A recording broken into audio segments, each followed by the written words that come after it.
住喺檳城超過10年，見證咗呢個海濱城市嘅華麗蛻變。除咗絕美嘅山海景色、老街古蹟以及文化慶典，2026年檳島亦都多咗新景點、新景象啊！呢一集一齊走入檳城最新啟用嘅 Gurney Bridge 葛尼橋，欣賞廣闊無邊嘅海濱景觀。望落去嘅景色咧，真係好似去咗外國咁啊！再嚟到文化新地標林長虹美術館，獨特嘅建築特色以及藝術展出，係檳城不可錯過嘅藝術殿堂啊！一齊踏上檳城舊渡輪改造嘅博物館，瞬間回到老檳城嘅浪漫渡輪舊時光啊！嗱，亦都係檳城人嘅集體回憶啦。夜風中嚟到舊關仔角，欣賞康華利斯堡嘅護城河夜景，進入燈光走道嘅夢幻世界，對住海景品嘗特色美食。好濃郁喎，佢嘅味道非常之鹹香啦。佢有炒阿三辣沙啦，Nyonya Laksa Spaghetti啊，創新嘅菜式，青凍音啦，佢係攞到米芝蓮嘅，非常之香啊！101 Rojak啦，呢度個 Rojak係非常之出名㗎。適逢江大啟用40週年，登上 The Top， 居高臨下欣賞城市景觀。仲有精彩嘅年度文化慶典，一齊嚟感受檳城新舊交替嘅超凡魅力。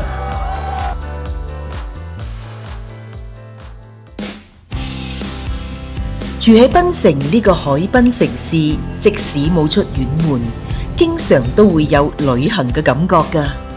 檳城有山有海，有濃厚嘅歷史文藝氣息，多元傳統文化，以及數不盡嘅地道美食，更多次榮獲全球最宜居城市以及最佳旅遊目的地之一。喺守住舊傳統老味道嘅同時，檳島亦都多咗幾個新景點、新景象啊！嗨，大家好，我係專嗱，我而家身在嘅地方就係檳城最新嘅打卡以及參觀嘅景點林長虹美術館啊！咁呢個美術館最特別嘅地方就係建喺海邊啦，所以呢度咧除咗話參觀美術館咧，亦都可以欣賞海景啦。特別佢嘅夜景真係好靚噶。咁同埋咧呢度咧亦都係有咖啡館啦，所以咧可以一邊飲咖啡一邊欣賞海景啦。樓高8層嘅美術館係由新加坡籍藝術家林長虹教授構思以及捐資興建。咁佢嘅外形建築係以靈龜為原型，象徵永恆以及和諧，融合咗東方文明河圖洛書以及五行嘅概念啊！館前有7尊撐天人物嘅雕像，寓意多元族群共撐世界文明啊！我而家入去啦。咁喺票價方面，大馬人普通票價係28蚊，外國遊客係35蚊嘅。週末開放時間係早上10點到5點，可以延長購票㗎。入到嚟啦，話說長虹啊！咁我好喜歡林教授嘅畫作，佢個畫風係非常有個人風格㗎，色彩強烈，充滿生命力。60年嘅創作歷程凝聚咗佢對世界戰爭、社會問題嘅關注，希望帶俾公眾深刻嘅思考。呢個係講述戰爭㗎啦。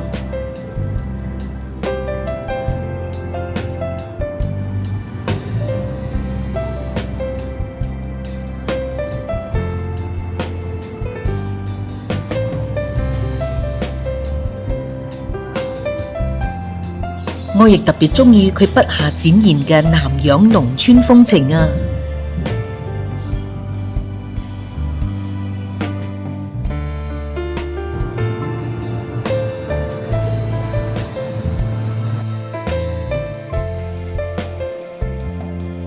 咁點解林教授會選擇將呢個美術館落地於檳城呢？咁據說啦，佢係咁講嘅。咩檳城本身佢嘅歷史背景啦，佢嘅多元文化嘅結構啦，同埋我哋呢度咧非常融合唔同文化、唔同種族啊，佢成個社會啊同埋呢個人民嘅氣氛係非常適合喺呢度做一個係藝術嘅對話，所以咧我覺得檳城真係福地啦，咁林教授正選擇喺將呢個美術館係落地於檳城㗎。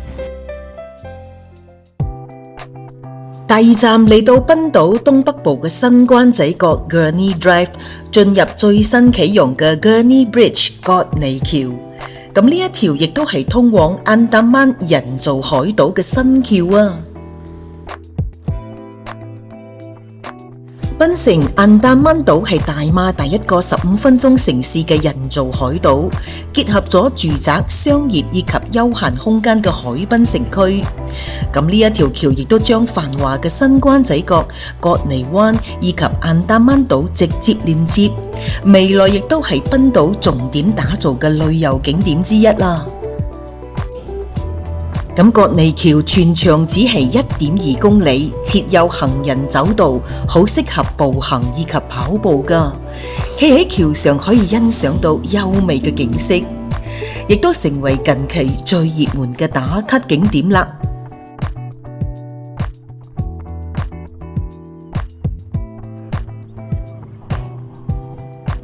咁呢度夕陽時分啦，真係好多人嚟呢度跑步啊、打卡影相㗎。望落去嘅景色咧，真係好似去咗外國咁啊！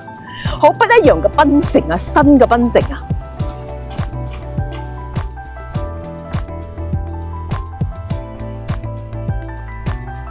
不過提醒大家 ，Gurney 呢一區係經常塞車㗎，最近亦都禁止泊車喺橋上嘅，大家出行之前要留意最新嘅狀況啦。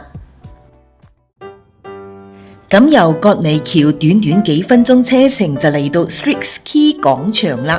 咁呢度除咗有商店、餐廳，仲有私人遊艇碼頭啊！好多移居喺檳城嘅外國人都好鍾意住喺呢度㗎。最近呢度亦都多咗一個小景點——粉紅沙灘啦。哇！粉紅沙灘啊 ，Streets Quay 嘅新景點啊！大人細路咧係20蚊嘅，個 entry 20蚊。咁就有啲人就話啦，點解要將嗰啲沙咧染成呢個粉紅色啦？都係為咗一個效果啦、夢幻啦。咁呢度我覺得啦，坐喺呢度啦，睇住個海景啦，都幾氣氛都幾舒服啦。咁吹下風，咁樣睇下海景，都幾超幾 relax 噶。安達曼 Island 啦，人造島啦，睇仲係填緊海㗎，呢度仲好多沙喺度填緊海啦。咁呢條橋咧就係安達曼 Bridge 啦，正話我哋過嘅就係 Gurney Bridge 啦，所以成個呢個 Streets Quay 丹中角宮呢一帶都有好多新嘅發展、新嘅氣象啦。傍晚時分嚟到舊關仔角 Esplanade 吹海風睇海景啊！咁呢一區咧都有好幾個提升美化嘅景點，喺欣賞美景之前，先到美食中心品嚐排隊美食啦。舊關仔角必排隊嘅美食就係米芝蓮推薦嘅呢一間怡蓮啦。咁呢度係食青凍陰嘅，佢嘅凍陰係青色㗎啦嚇，好唔一樣嘅風味啦。呢度出名嘅係青凍陰啦、魚肉味粉湯啦，價錢就係12蚊、14、17、16都有嘅。睇到佢㗎，3種唔同嘅選擇，都可以魚肉炒味粉嘅。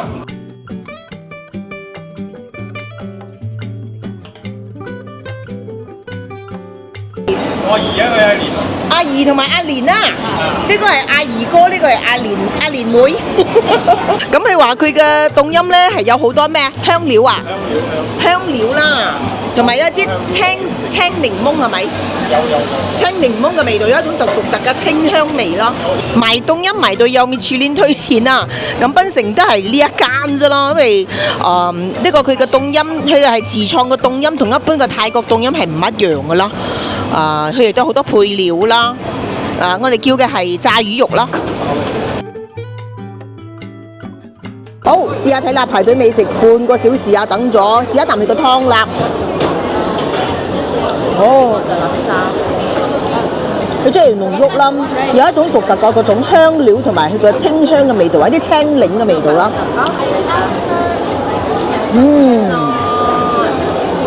好特別嘅風味啊！呢個你哋真係可以嚟呢度試啦，中意食辣嘅朋友啦。鮮甜啦，佢嘅炸魚肉，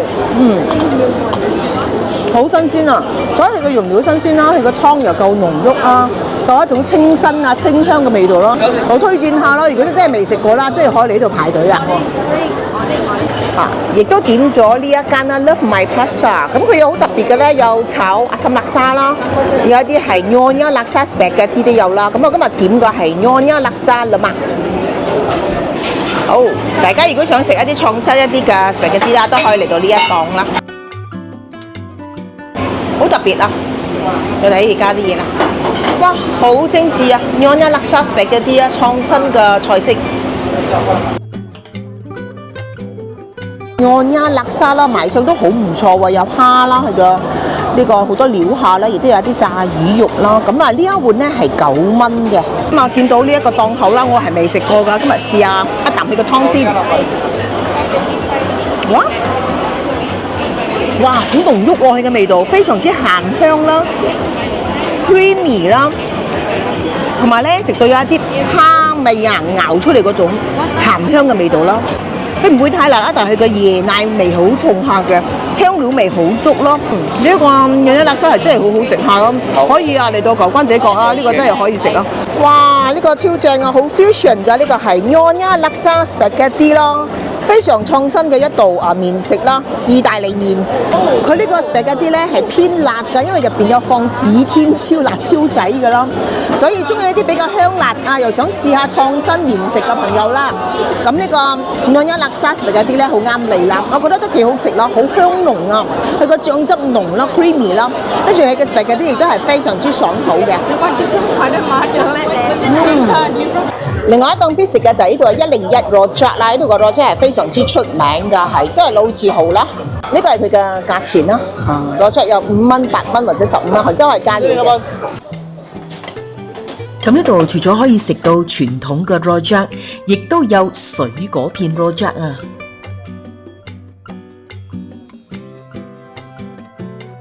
睇下，哇！呢個真係101嘅Rojak啦，同埋呢個咧童年回憶啊，就係呢個掹光啊，即係沙葛片嘅Rojak啦，好正㗎！呢個真係食一種回憶啦。咁呢碟 Rojak 蔬果新鮮，醬汁濃郁，可以講係檳城最好食嘅Rojak之一啦。嗱，呢度嘅招牌飲品啦，老闆推薦嘅荔枝檸檬啊，都好唔錯下啦，酸酸甜甜。亦都有沙爹啦。嗱，呢度就係馬呢個檔口啦。喺度好出名就係食白聖煲啊！大家有興趣都可以嚟呢度食白聖煲啦。好多馬呢檔口咧都係賣魷魚澳菜啦，即係應該係學到華人嘅美食啦。嗱，有啲係十堪咯。咁由美食中心而家帶大家進入呢個超夢幻嘅燈光走道啦，燈光 show 嘅走道啦，哇！佢咧會隨住唔同嘅時間啦，咁就有唔同嘅圖案啦。咁就你好似腳踏呢啲燈光啊、花卉啊、圖案咁咯。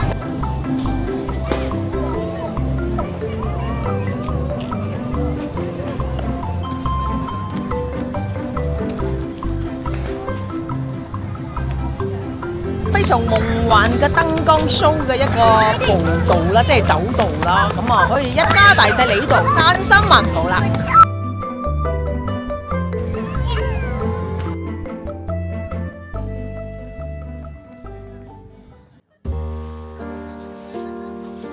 咁由海堤走道嚟到旁邊嘅康華利斯堡，雖然目前暫停開放，夜晚可以喺公園漫步，欣賞城牆以及護城河嘅夜景啊！咁根據資料，康華利斯堡嘅護城壕溝曾經係防疫系統嘅一部分，早年就被填平，如今得到活化重建，重現古蹟嘅原貌啊！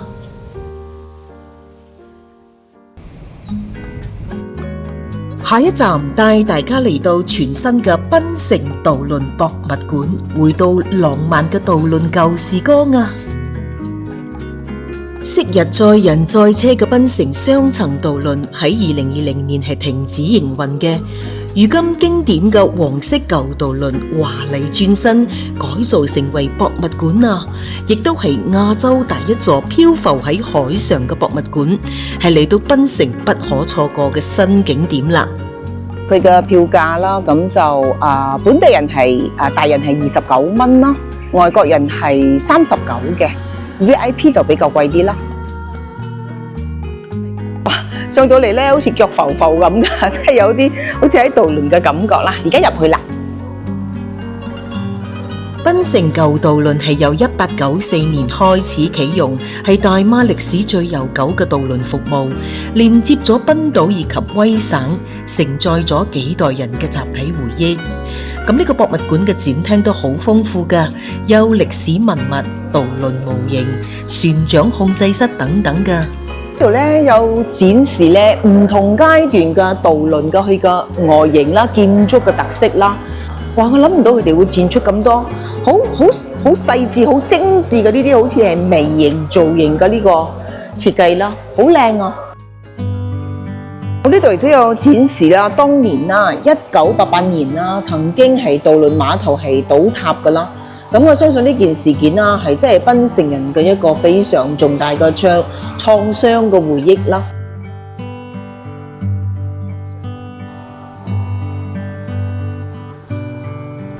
行上呢個樓梯啊，哇！呢個樓梯應該大家好多回憶啦。上到呢個舊渡輪真係好多回憶翻嚟啊！咁當年我喺檳城讀大學，有時候回家鄉都會選擇搭渡輪回到賓島噶，所以檳城渡輪亦都有我嘅青春回憶啦。咁啊，即係好似翻以前咧搭渡輪嘅舊時光一樣啊，係爭在冇嗰啲睇到浪花啊，或者係睇到海景嘅嗰種景色咯。由舊嘅渡輪望出去啦，遠處就係渡輪碼頭啦，新嘅渡輪就喺前面載緊客啦，等緊客啦。新型嘅渡輪同呢啲舊型嘅渡輪咧係完全唔一樣嘅，車係唔可以上去嘅。咁我個人始終都係比較偏愛舊渡輪啦。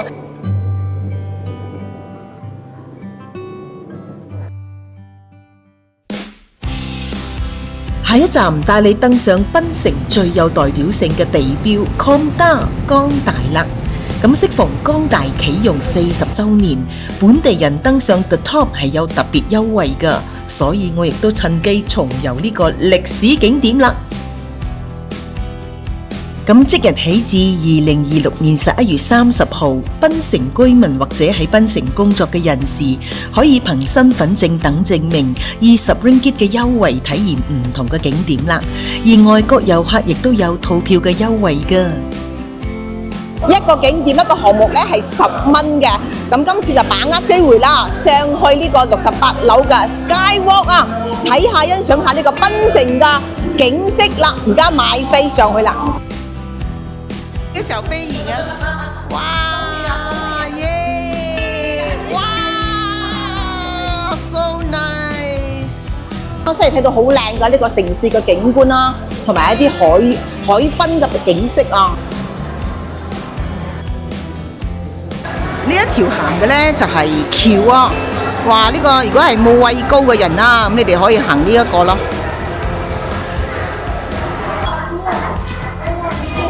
嗱，大家睇下，哎唷，好高啊！真係，如果係有啲畏高嘅人咧，可能咁樣睇咧，真係會好驚啊！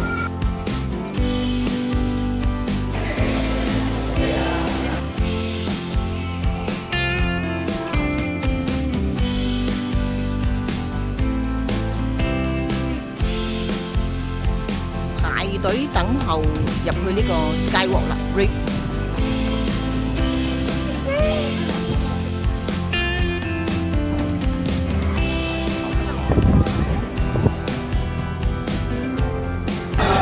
呢度68樓亦都有一個 Top View Restaurant 啦，咁啊可以嚟呢度食到浪漫嘅城市景觀嘅晚餐啦。佢呢個咧就係 Sky Dining Set 店啦，係228蚊一個人啦，應該係由前菜食到甜品啦。哇，非常浪漫啊！如果大家想嚟一個浪漫嘅晚餐啊，都可以嚟到68樓呢個 Restaurant 呢度啦，餐廳呢度啦。係今日應該係有人生日咯。喺新舊交替之間，檳城亦都保留好多老城嘅記憶，好多老街後巷都得到翻新美化。咁最近我最中意嘅就係靠近 Conda 以及加媽風車路嘅呢一條花園後巷，非常有春天嘅氣息㗎。建議大家有機會一定要去打卡影相啦。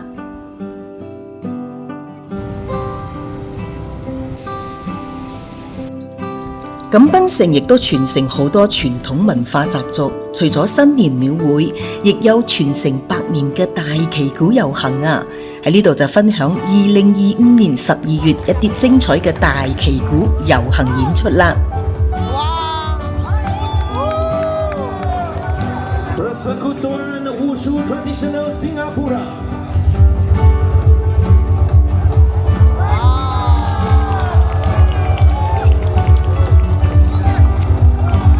Itulah dia, seimbangkan dengan gigi.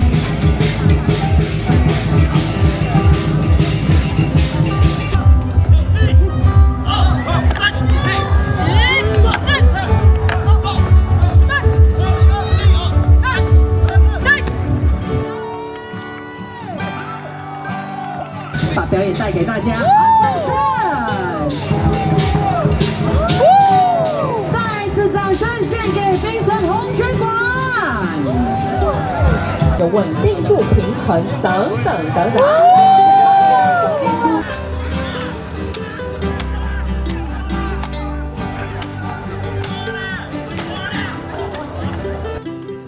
咁雖然新景點好吸引，講到檳城美食，我都係中意去啲舊地方啦。喺結束呢一集之前，分享我經常去嘅老地方美食啦。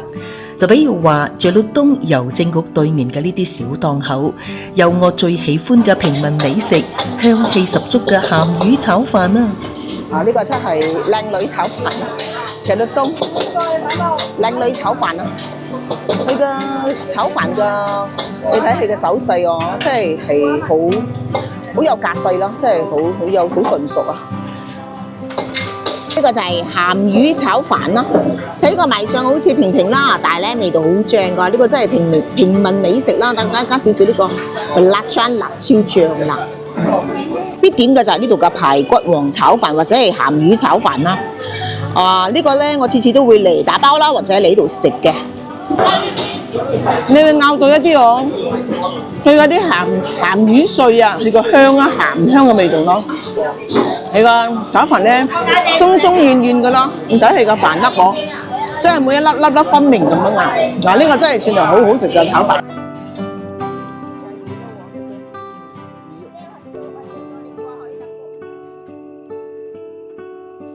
辣三，我睇佢有放好多魚肉碎啦，嗱，有蝦膏咯，哇，好正啊！睇呢個賣相，哇，呢個辣沙都好正啊！呢個真係必點啦。即係我中意佢帶少少甜味啦，同埋個魚肉嘅魚湯啊，非常之濃郁咯。呢度咧幾個檔口都非常正，呢個檔口唔多啊，但係咧每一檔都係水平好高咯。咁中意環境比較舒適，可以睇海景嘅，都可以嚟到翻新後嘅 Northern Beach 美食中心，呢度亦都深受遊客嘅歡迎㗎。呢度有蟹啦，好正啊！呢個蒸蟹，你睇。呢個咧你哋可以食啊！呢個真係蒸蟹啦，35蚊一隻嘅。都有幾檔老字號啦，呢個係和平嘅蘿蔔啦。餅都有啦，鴨肉貴刁湯啊，呢個羅記都可以食啦。呢一碗咧係大㗎啦，係9蚊㗎啦，有啲鴨肉啦。呢個應該係佢個分檔嚟嘅。咁喺我心目中，檳城最美嘅始終都係人情。未來希望喺檳城景點或者街頭遇見你啦。感謝你嘅收睇，我哋下次見啦，拜拜。